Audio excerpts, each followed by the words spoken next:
이 시간 청년부 1월 23일 예배를 드리도록 하겠습니다. 먼저 함께 묵상기도 드리시겠습니다.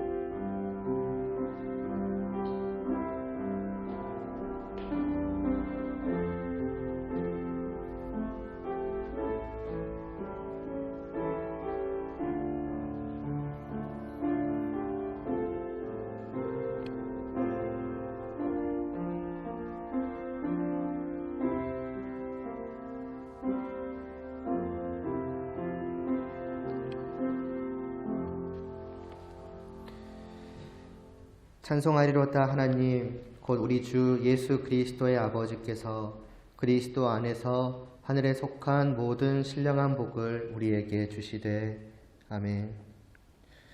하나님 아버지, 이 시간도 정말 이 세상에서 또 찾아볼 수 없으며 또 심지어는 그것을 받은 우리조차도 미처 다 헤아려 알 수 없는 그 놀라운 복을 베풀어 주시는 정말 하나님을 향하여서 감사하며 정말 그 하나님을 향하여서 정말 우리의 사랑의 마음을 담아서 또 경외함을 담아서 저희가 예배를 드리오니 이 예배를 받아주시옵소서.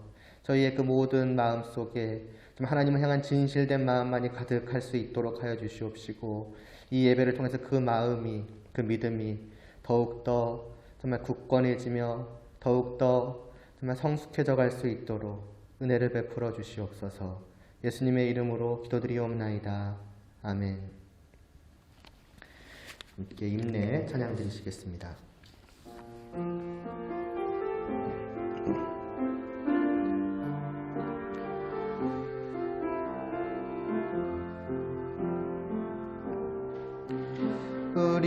우리 모두 예배하는 자 되어 온전히 영과 진리로 주를 예배하자. 주가 우리와 함께 영원히 함께 하시고 마르지 않는 샘물로 우릴 채우시리라. 우리 모두 예배하는 자 되어 우리 모두 예배하는 자 되어 온전히 영과 진리로 주를 예배하자. 주가 우리와 함께 영원히 함께 하시고 마르지 않는 샘물로 우릴 채우시리라.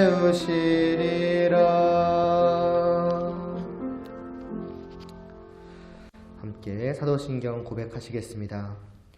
전능하사 천지를 만드신 하나님 아버지를 내가 믿사오며 그 외아들 우리 주 예수 그리스도를 믿사오니 이는 성령으로 잉태하사 동정녀 마리아에게 나시고 본디오 빌라도에게 고난을 받으사 십자가에 못 박혀 죽으시고 장사한 지 사흘 만에 죽은 자 가운데서 다시 살아나시며 하늘에 오르사 전능하신 하나님 우편에 앉아 계시다가 저리로서 산자와 죽은 자를 심판하러 오시리라. 성령을 믿사오며 거룩한 공회와 성도가 서로 교통하는 것과 죄를 사하여 주시는 것과 몸이 다시 사는 것과 영원히 사는 것을 믿사옵나이다. 아멘. 감사함으로 찬양 드리시겠습니다.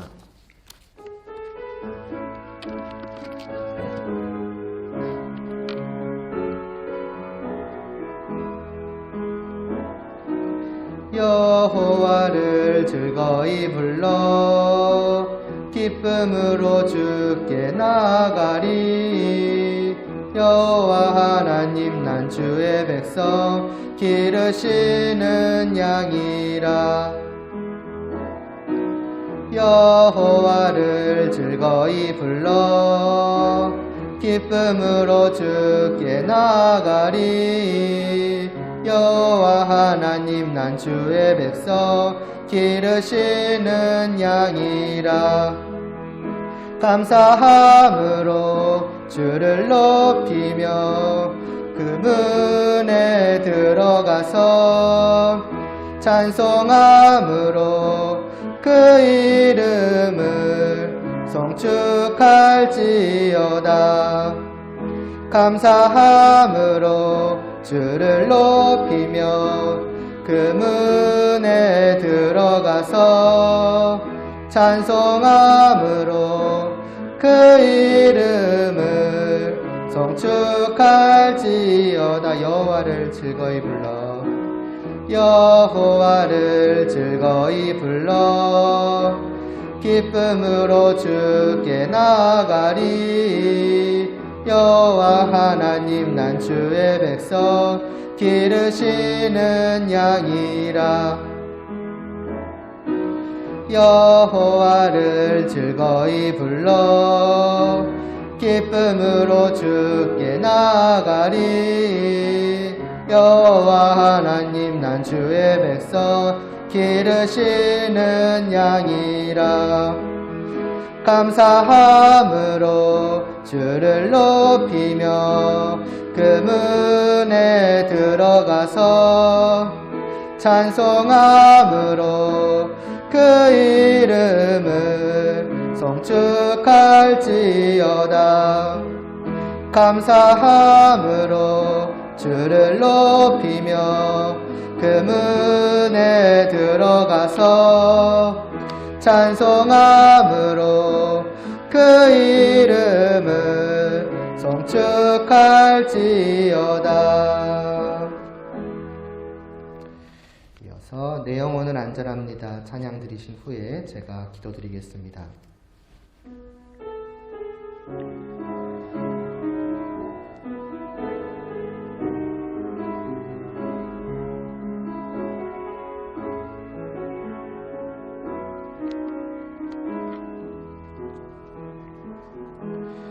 내 아버지 그 품 안에서 내 영혼은 안전합니다.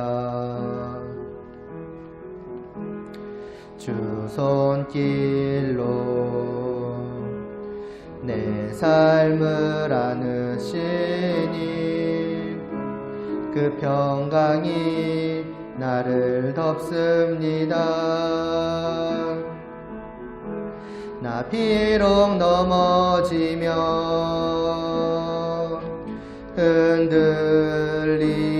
흔들리지만 주 내 안에 거하면 나를 붙드시니 내 생각을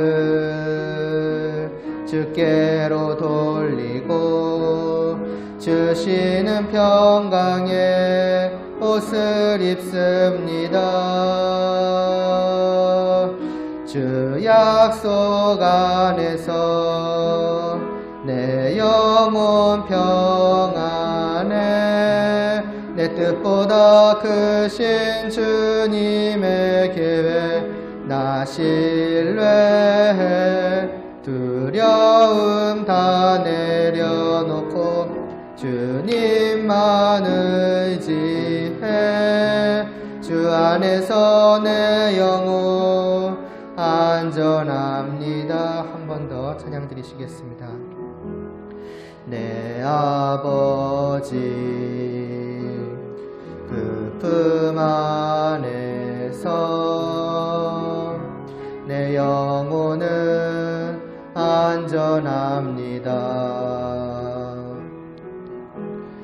주 손길로 내 삶을 안으시니 그 평강이 나를 덮습니다. 나 비록 넘어지며 흔들리지만 주 내 안에 거하며 나를 붙드시니 내 생각을 주께로 돌리고 주시는 평강에 옷을 입습니다. 주 약속 안에서 내 영혼 평안에 내 뜻보다 크신 주님에게 나 신뢰해 두려움 다 내려놓고 주님만 의지해 주 안에서 내 영혼 안전합니다.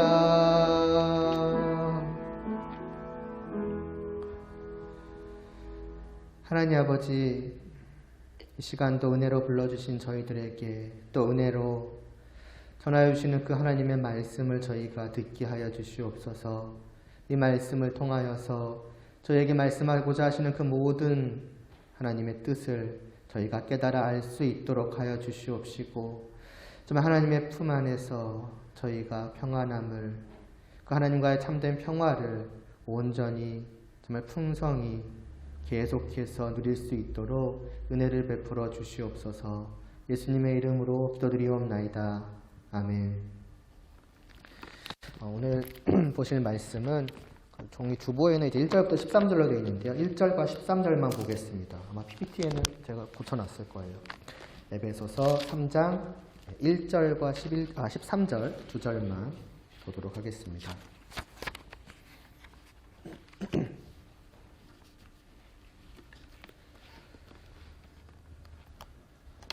1절, 13절 봉독하시겠습니다. 이러므로 그리스도 예수의 일로 너희 이방인을 위하여 갇힌 자 된 나 바울이 말하거니와 13절입니다. 그러므로 너희에게 구하노니 너희를 위한 나의 여러 환난에 대하여 낙심하지 말라. 이는 너희의 영광이니라. 아멘. 지금까지 이제 하늘에 속한 복으로부터 이제 시작을 해서, 그런데 우리 모두가 주님 안에서 한 교회가 되었고 한 건물을 이제 이루어 가야 한다라는 말씀으로까지 이제 2장을 이제 마무리를 지었죠. 결국 그 사도 바울이 말한 우리가 성도가 받았다고 하는 하늘에 속한 신령한 복이라고 하는 것은 그는 평화라고 할 수가 있죠. 우리의 모든 죄가 씻김을 받고 하나님과 우리와의 평화요, 또 우리와 우리 간의 평화요. 그리고 그는 단순히 조금 더 사이가 좋아졌다 정도가 아니라 완전히 하나가 된, 그렇죠? 평화 중의 평화이죠. 그것이 바로 이제 우리가 누리는 이제 복이다. 그래서 어떤 관계의 복, 이렇게도 말할 수가 있겠죠. 그런데 그 관계가 이 세상에서 찾아볼 수 없는 온 세상을 창조하신 그 하나님, 모든 존재들 중에서도 가장 빛나시는 존재와의 특별한 관계이니 이보다 더 복된 것이 없다라고 말씀드릴 수가 있을 것 같습니다. 이것을 모두가 자격 없는 죽어있던 우리 모든 죄인들이 은혜로 받았다. 이게 사도 바울이 전하고 있는 하늘에 속한 신령한 복입니다. 그리고 나서 이제 3장에 들어와서 사도 바울은 이제 이러한 말씀을 가지고서 다시 한번 이러한 하나님의 은혜를 받은 성도들을 위한 기도와 그리고 그 은혜를 베풀어 주시는 하나님께 영광을 돌리는 그러한 기도를 드리고, 그게 3장의 말씀이고, 이렇게 전반부가 끝난 다음에 이제 4장에서부터는 우리가 이제 이런 자들이라면은, 이와 같은 복을 받은 자들이라면은 구체적으로 어떻게 해야겠는가, 구체적으로 어떻게 살아가야 되겠는가, 무엇을 해야 되겠는가, 이제 이에 대한 그 적용에 대한 말씀을 이제 이어갑니다.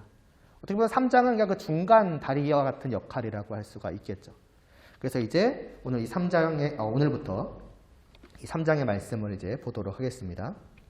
1절은 제가 보다시피 이제 이러므로로 시작이 됩니다. 그러니까 사도 바울이 말씀은 뚝뚝뚝 끊기는 게 없어요. 계속 이어지는 거예요.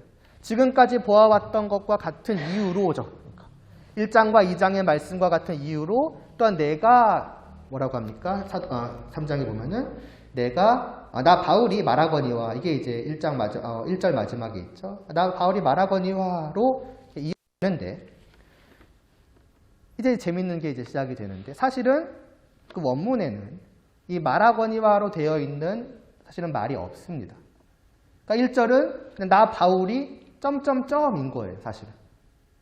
그럼 그 점점점에 해당하는 이 한글 성경에 말하거니와라고 했던 그 말은 도대체 어디 나오느냐고 하면은 저 뒤에 우리 14, 15절에 나옵니다. 잠깐 보실까요? 14, 15절에 보시면 14절도 이러므로로 시작이 되죠. 그 이러므로가 그 1절의 이러므로예요. 그러니까 그 이러므로는 그 13절에 이어지는 말씀이 아니라 사실은 2장에 이어지는 말씀입니다. 그러니까 1절에서 했던 그 말씀을 14절에 와서 다시 시작을 하는 거예요. 그러면서 이러므로 내가 하늘과 땅에 있는 각 족속에게 이름을 주신 아버지 앞에 무릎을 꿇고 비노니 이제 여기에 드디어 나오는 거예요. 그러니까 사실은 그 1절 말씀도 나 사도 바울이 말하거니와가 아니고 나 사도 바울이 하나님께 빈다. 나 사도 바울이 하나님께 기도한다. 사실은 사도 바울이 원래 하려고 했던 그 말씀은 이것입니다. 그럼 이제 우리가 생각해야 될 것은 뭐예요? 1절부터는 뭐냐는 거죠. 1절부터 그 앞에 나와 있는 13절까지의 말씀은 도대체 뭐냐고 하는 겁니다. 이게 원래는 사도 바울이 바로 14절부터의 말씀을 하려고 했어요. 그러니까 그 14절에 나온 대로 이러므로 이제 여기는 이제 내가라고 이제 다시 앞에 있던 말을 다시 할 필요 없으니까 내가라고 짧게 했지만은 1절과 합쳐서 말하자면은 이러므로 그리스도 예수의 일로 너희 이방인을 위하여 갇힌 자 된 나 바울이 하늘과 땅에 있는 각 족속에게 이름을 주신 아버지 앞에 무릎을 꿇고 비노니 사실은 이게 원래 사도 바울이 하려고 했던 말씀이었는데 근데 하려다가 말고 잠깐 멈춘 거예요. 원래 하려던 말은 그거였어요. 근데 멈춘 겁니다. 그럼 왜 멈췄을까? 여러분 때로 이제 목사님이 설교를 하시다가 보면은 좀 말씀을 전하시다가 잠깐 멈추고 곁길로 샌다고 하면 좀 표현이 이상하죠. 잠깐 딴 이야기도 뭐 그렇게 좀 이상한 표현이긴 한데 다른 이야기를 하실 때가 있습니다. 진짜 다른 얘기를 하시는 게 아니죠. 지금까지 전해왔던 말씀 중에서 이 부분은 조금 더 설명을 할 필요가 있겠다 싶으셔가지고 어떻게 보면 잠깐 옆으로 빠져가지고 그 일에 대한 말씀을 다시 전하시고 그리고 나서 이 말씀은 이제 충분히 전했으니 다시 이제 원래 하려던 말씀을 쭉 이어나가시는 그런 경우가 종종 있지 않습니까? 사도 바울이 지금 말하자면 딱 그런 상태인 거예요. 원래 하려던 말씀이 있는 거예요. 근데 하려다가 잠깐 멈추고서 이 부분에 대한 말씀은 내가 좀 더 여기서 지금 하고 넘어갈 필요가 있겠다 싶은 거예요. 그래서 원래대로라면 내가 비노니 하려다가 멈춘 겁니다. 그러면은 좀 뭐가 지금 사도 바울에게 걸렸는가를 생각을 해볼 때 우리가 나 바울이 말하거니하는 그 1절 말씀은 그냥 나 바울이 말하거니하로 끝난 게 아니죠. 그 앞에 제가 생략한 부분이 있지 않습니까? 잠깐 보시면은 이러므로 그리스도 예수의 일로 너희 이방인을 위하여 갇힌 자 된 나 바울이 말하거니와 라고 되어 있습니다. 그러니까 지금 사도 바울은 감옥에서 이 서신을 쓰고 있습니다. 갇힌 상태예요.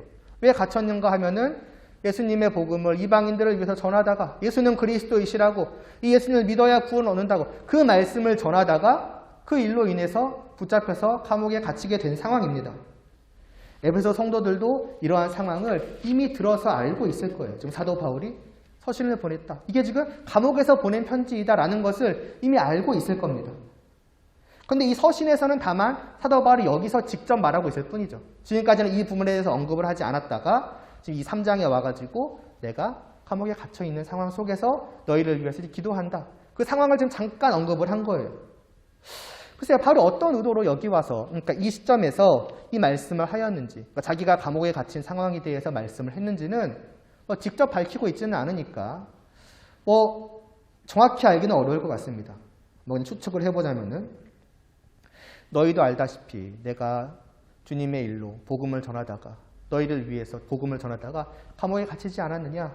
그런 상황 속에서 내가 너희를 위해서 여전히 기도하고 있다. 이런 뉘앙스로 말을 하려고 했던 것일 수도 있고 아니면은 이제 감옥에 갇혔으니까요. 일반적으로 감옥에 갇혔다고 하면은 당연히 죄를 지은 거죠. 나쁜 짓을 저지른 거죠. 그러니까 그런 일에 대해서 혹시라도 에베소 성도들이 오해를 할까 봐 내가 지금 감옥에 갇힌 것이 좀 어떤 범죄를 저질렀기 때문에 갇힌 것이 아니라 단지 복음을 전하는 그 일, 그거 하나 때문에 갇힌 것이다. 단지 그 부분에 대한 어떤 설명을 하기 위해서 이 말씀을 여기서 한 것일 수도 있어요. 다시 말하자면 정확히는 알 수가 없습니다. 근데 아무튼 사도 바울은 이 이야기에 대해서 지금 언급을 하고 있는 것이죠. 그래서 원래대로라면 아까도 말했던 것처럼 내가 이런 상황이지만 그럼에도 불구하고 너희를 위해서 기도하고 있다라고 하려고 했는데 멈춘 거예요. 이 부분에 대해서는 내가 좀 분명히 짚고 넘어갈 필요가 있겠다. 설명하고 넘어갈 필요가 있겠다라고 퍼뜩 생각이 든 것입니다. 그럼 그 부분이 도대체 무엇인가라고 했을 때에 이제 13절에 그 답이 나와 있습니다. 1절부터 13절로 이어지죠. 13절에서 끝이 나는데 13절 말씀을 보면은요. 그러므로 너희에게 구하노니 너희를 위한 나의 여러 환난에 대하여 낙심하지 말라. 이는 너희의 영광이니라. 그러니까 1절에서 감옥에 갇힌 일에 대해서 말했던 것이 13절에서 내가 당한 여러 환난에 대하여 낙심하지 말라라는 그 말로 마무리가 됩니다. 이게 잠깐 곁길로 빠진 사도 바울이 지금 한 말이에요. 자, 그럼 이제 감이 오시죠. 사도 바울이 지금 어느 부분에서 지금 잠깐 멈칫했구나라고 하는 것이. 다른 게 아니에요. 감옥에 갇혔다는 그 부분에 대해서 사도 바울이 언급을 하면서 이 부분에 대해서 내가 조금 더 설명하고 넘어가야 할 필요가 있겠다라고 싶었던 겁니다. 그 설명하고자 했던 그 부분은 뭐냐면은 자기가 뭐 죄를 지은 게 아니다. 그 얘기를 하려는 게 아니라 고난, 그 환난에 대해서 낙심하는 것. 그 부분이 사도 바울에게는 걸렸던 거예요. 사실 사도 바울 자신은 감옥에 갇혀있는 그 일로 인해서 낙심하는 것. 좌절하거나 절망하거나 혹은 슬퍼하거나 그러하지는 않았을 것입니다. 근데 오히려 기뻐했을 것이고 즐거워했을 것이고 내가 주님의 일로 이렇게 됐구나. 그냥 오해하지 않고 좀 나름대로 자랑스러워했을 것이고 영광되게 여겼을 것입니다. 그렇죠? 그러니까 말하자면은 내가 주님의 일을 복음을 전했을 뿐인데 내가 어떻게 감옥에 갇힐 수가 있느냐. 하나님의 사도라고 하는 하나님의 그 영광된 일을 한다고 하는 그 사도인 내가 어떻게 이런 정말 최악의 장소에 최악의 상황에 처할 수가 있느냐. 나를 보내신 예수님은 나를 보내신 하나님 도대체 무슨 일을 하시는 거야. 뭐하고 계시는 거야.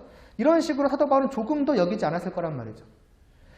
하나님은 사도 바울도 말하고 있지만은 내가 지금까지 여러 번 하나님이 주시는 신령한 복에 대해서 행복에 대해서 복됨에 대해서 말해왔는데 지금 내 처지가 이게 뭐야.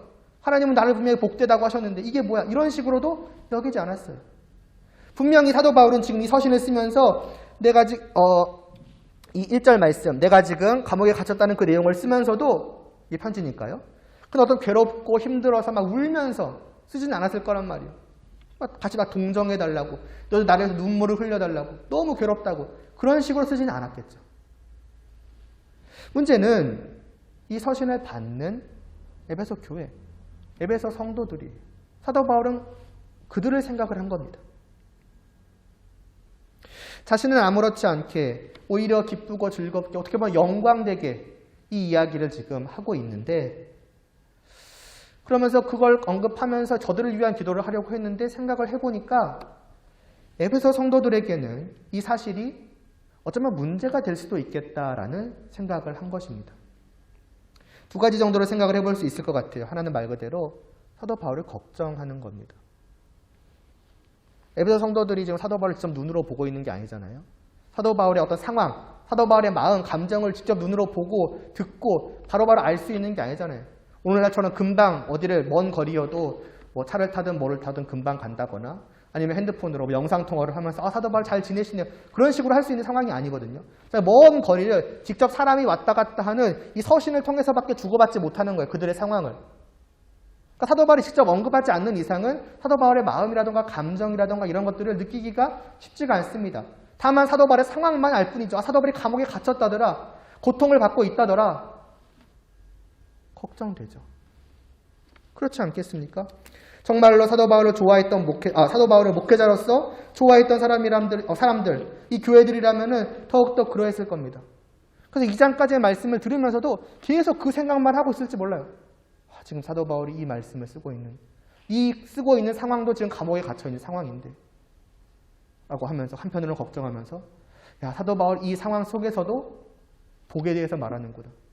정작 사도 바울은 복되지가 않는 상황인데 야, 목회자니까 오늘날로 말하자면 목사니까 뭐 강도사니까 슬픈 상황이 어렵고 힘든 상황이 있어도 그냥 덮어두고 그냥 이렇게 말씀을 전하는구나. 뭐 이런 식으로. 그러니까 어떻게 보면 말씀을 제대로 듣기가 힘들 수 있는 것이죠. 사도 바울의 상황에 대한 걱정 때문에. 그나마 이것은 긍정적으로 생각했을 때입니다. 더 안 좋은 상황은 어떤 거냐면은 성도들 가운데는 어쩌면 지금까지 사도 바울이 전해왔던 그 복에 대한 것, 하늘에 속한 신령한 복이라고 하는 성도가 받아 누리고 있다는 그 복됨에 대해서 아예 전혀 받아들이지 못하고 있었을 수도 있어요. 왜냐하면 지금 사도 바울이 처하고 있는 상황 때문이죠. 보라고. 저 정말 이 세상에서 찾아볼 수 없는 복에 대해서 말하는 사도 바울이 지금 어떤 상황에 있냐고. 가장 최악의 상황 아니냐고. 가장 고통스럽고 괴롭고 힘들고 어려운 그런 상황 아니냐고. 그런데 무슨 복이야. 그냥 오늘날로 말하면 목사니까 그렇게 말을 하는 거야. 실제 하지 않는 거야. 사도 바울이 증인 아니냐고. 정작 목사님이 지금 저 증인 아니냐고. 가장 힘들고 어려운데 복되지 않은데 우리가 무슨 복을 누릴 수가 있겠냐고. 그런 식으로도 어떻게 보면 생각을 할 수가 있는 것이죠. 하늘에 있다면서요. 1장 뒷부분부터 뭘 말합니까? 하나님의 크신 능력에 대해서 말했잖아요. 죽은 자도 살리시는 이 세상 사람들 그 누구도 하지 못한 놀라운 일들을 하실 수 있는 그 하나님이 정말로 살아계시며 그 크신 능력의 역사를 베푸신다면 사도 바울은 왜 지금 저 꼴이냐고. 어떻게 된 거냐고. 이미 그 신령한 복은 나중에 주실 것이 아니라 이미 주신 것이고 하늘에 우리를 올리신 것도 나중에 올리실 것이 아니라 이미 이 땅에 있는 동안에 이미 그곳에 올리셨는데 올리셨다고 하는 저 사도 바울의 저 처지가 지금 어떠하냐고. 저게 올라간 모습이냐고. 누구보다 더 내려앉아 있는 모습 아니냐고. 우리가 어떻게 이 말씀을 받을 수 있겠냐고. 이런 식으로 생각할 수 있지 않겠습니까? 오늘 우리도 그래요. 이런 복에 대한 지금까지 전해왔던 복에 대한 말씀을 정말 특별한 일이 없는, 그러니까 특별하게 어려운 일이 없는 상황 속에서야 받아들이는 것은 어렵지 않습니다. 정말로 그것을 깨닫고 못 깨닫고를 떠나가지고 정말로 그것을 느끼고 누리고 있고를 떠나서 아, 성도는 복을 받는다더라. 성도는 이 복을 받았다더라. 그 말 자체는 특히 막 튕겨낼 필요가 없는 거예요. 거절할 필요가 없는 거예요. 아, 그래. 좋은 말이니까 받지 뭐. 혹은 이미 그걸 정말 누리는 사람들은 더욱더 그럴 수 있죠. 맞아. 하나님을 믿는 것이 진짜 복이야. 문제는 그런 일반적인 상황이나 아니면 특별하게 어려운 일이 없는 그러한 상황이 아니라 정말 안 좋은 상황 속에 있을 때 고난, 환난, 고통, 괴로움, 어려움 그러한 상황 속에 있을 때에도 이 말씀을 그대로 받을 수 있겠냐는 거예요. 그런 사람들 향해서 하나님이 성도 여러분들은 그러니까 쉽게 말하면 성도님 당신은 하나님이 주시는 정말 하늘에 속한 신령한 복을 받은 사람입니다. 이미 당신은 그 누구와도 비교할 수 없이 복된 사람입니다라고 말을 할 때에 과연 그 고통 가운데 있는 괴로움 속에 있는 환난 가운데 어찌할 줄 모르고 있는 사람이 과연 그 말씀을 받아들일 수 있을까요? 그런 거예요. 사도 바울은 거기에 생각이 미친 거예요. 아, 그래서 이 부분에 대해서 분명히 말씀을 전하고 설명을 하고 넘어갈 필요가 있겠다 싶었던 것입니다. 그들을 바라보는 거죠. 자기가 감옥 안에서 어떻게 보면 자기가 누구보다 괴로울 수 있는 그러한 상황 속에서 사도 바울은 그러니까 눈에 보이지 않는 저 멀리 있는 그들을 향한 마음을 지금 쏟고 있는 겁니다. 이게 목회자라는 거예요. 이게 정말로 성도를 사랑하는 목회자의 마음인 거죠. 자기의 상황을 물론 사도 바울 아까도 말했지만 그 상황은 사도 바울에게 있어서 낙심거리는 아니었겠지만은 그러나 괴로운 건 사실이잖아요. 고통을 못 느끼고 그런 건 아니었을 거 아니에요. 힘들고 어려움은 분명히 있어요. 그러나 그런 상황 속에서 그가 우선적으로 생각하는 것은 아, 빨리 내가 내 할 말을 해야겠다 이게 아니라 이 말씀을 저들이 어떻게 받을까? 이 말씀을 받는 저들의 상황이 어떠할까? 저들의 마음이 어떨까? 살피고 생각하고 아, 저들이 이럴 수 있겠구나. 그러니까 이 부분은 내가 잠깐 하려던 말을 멈추고 이 부분은 저들을 위해서 꼭 짚고 넘어가야겠다. 이렇게 되는 겁니다. 사도 바울의 마음이 또 여기서 보이는 것이죠. 그래서 이제 뭘 말하는 겁니까?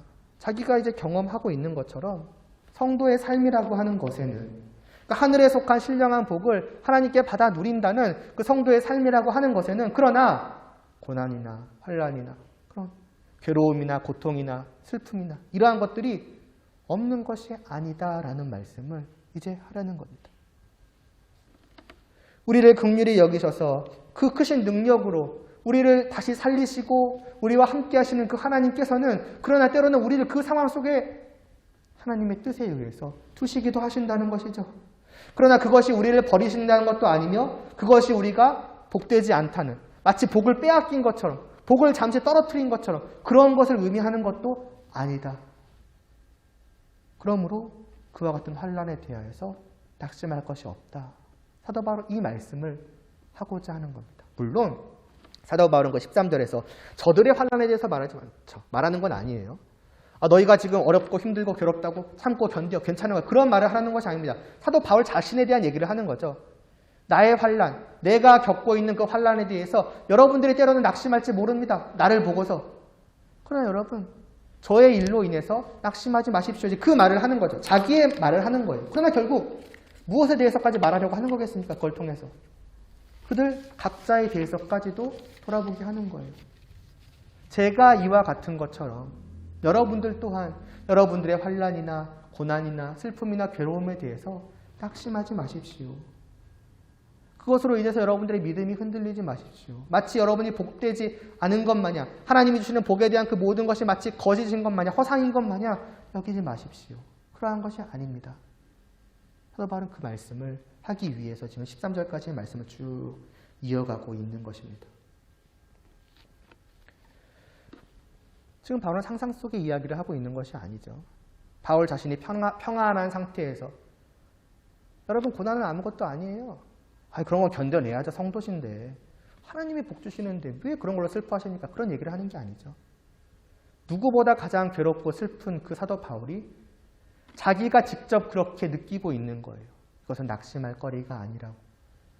이것은 진짜 슬프고 괴로운 게 아니라고. 아니, 어떤 그 감정적으로가 아니라 정말 그 믿음을 저버릴 그럴 일들이 아니라고. 오히려 이것은 복된 것이라고. 그 복됨은 여전히 있는 것이라고. 이것은 영광된 것이라고.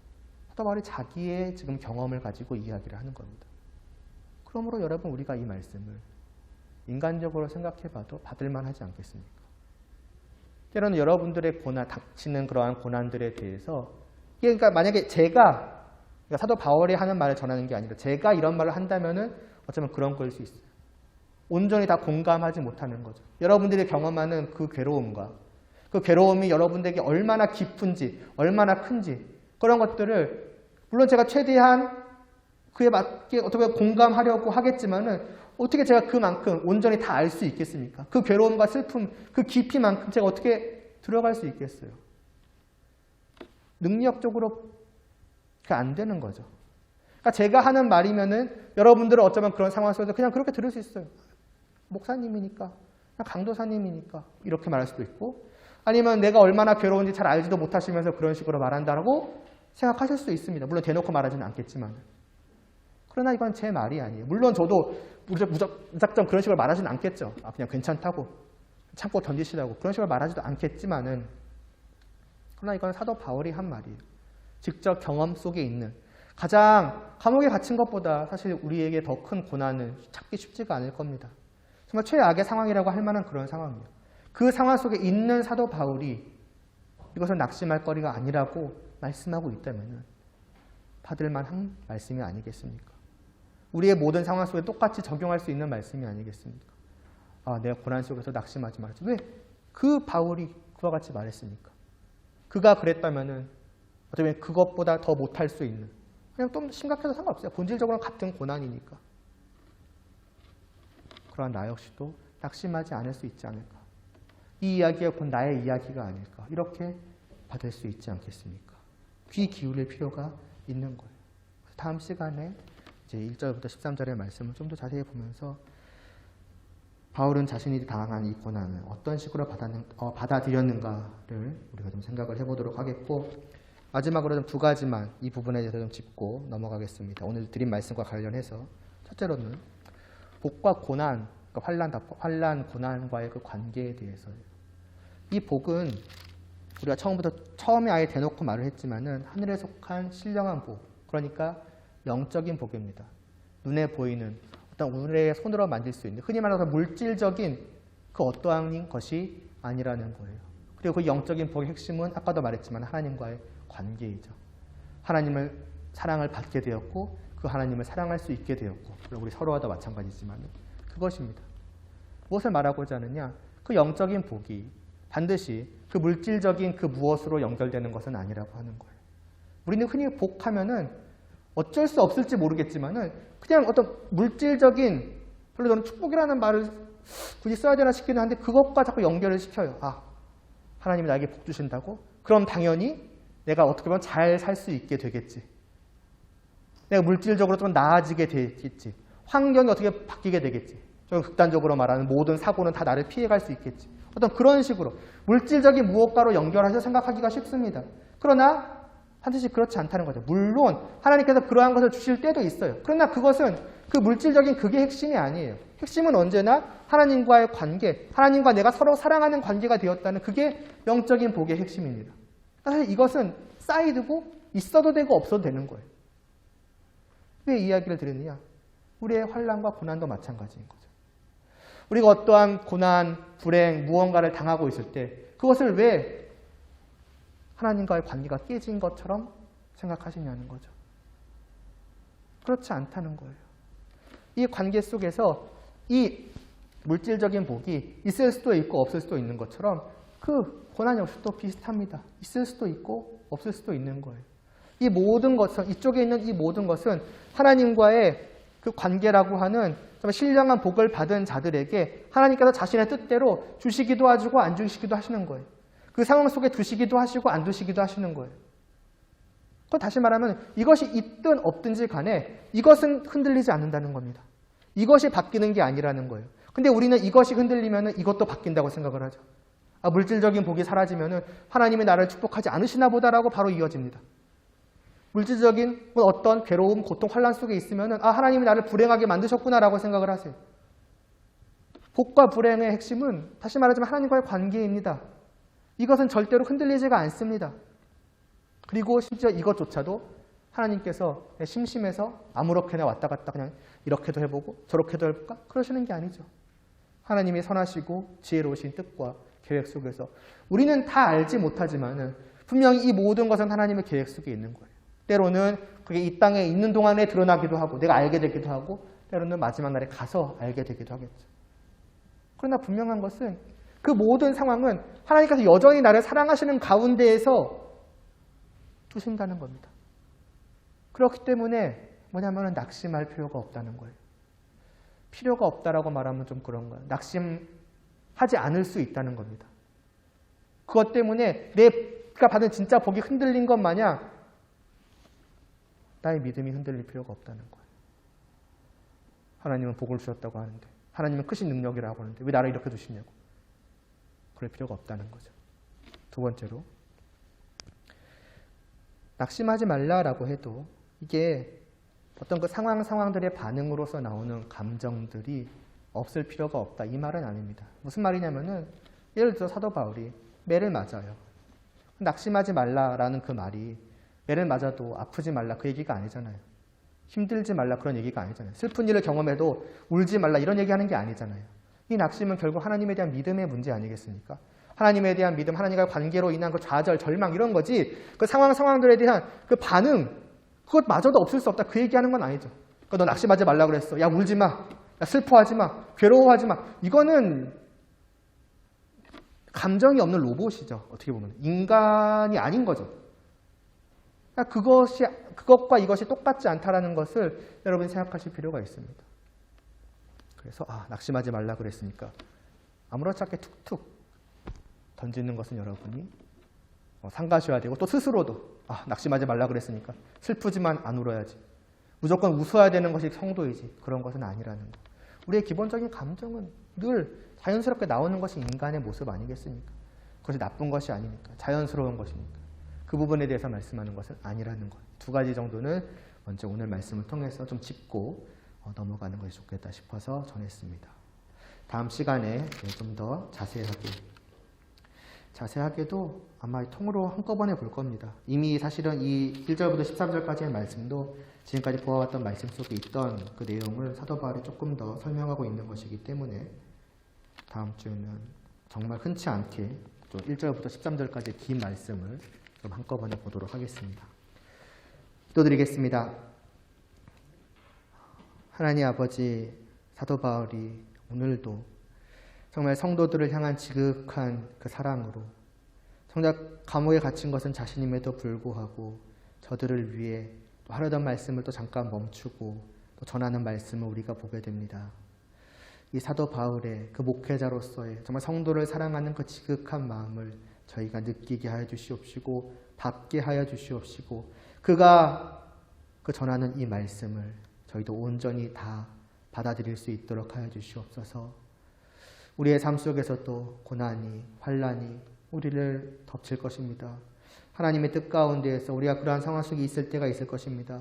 괴롭고 슬플 때가 있을 것입니다. 그러나 그것이 우리가 결코 하나님께서 주신 복을 빼앗긴 것이 아님을, 또 하나님께서 우리에게 주신 그 복을 하나님께서 지켜내실 그러한 능력이 없으신 분이심을 의미하는 것이 아니라고 하는 것을 저희가 기억하게 하여 주시옵소서. 우리가 받은 복이 정말 신령한 복이요 하나님과의 그 관계에 대한 것임을 다시 한번 깊이 깨달아 알게 하여 주시옵시고 절대로 흔들림 없는 그 복을 저희 또한 절대로 흔들림 없이 끝까지 지켜갈 수 있도록 늘 누려갈 수 있도록 은혜를 베풀어 주시옵소서. 하나님께서 저희 안에서 역사하여 주시사 저희로 그렇게 할 수 있도록 하여 주시옵소서. 예수님의 이름으로 기도드리옵나이다. 아멘. 주기도문 드리시겠습니다. 하늘에 계신 우리 아버지여, 이름이 거룩히 여김을 받으시오며 나라의 임하옵시며 뜻이 하늘에서 이루어진 것 같이 땅에서도 이루어지이다. 오늘날 우리에게 일용할 양식을 주옵시고 우리가 우리에게 죄 지은 자를 사하여 준 것 같이 우리의 죄를 사하여 주옵시고 우리를 시험에 들게 하지 마옵시고 다만 악에서 구하옵소서. 대개 나라와 권세와 영광이 아버지께 영원히 있사옵나이다. 아멘.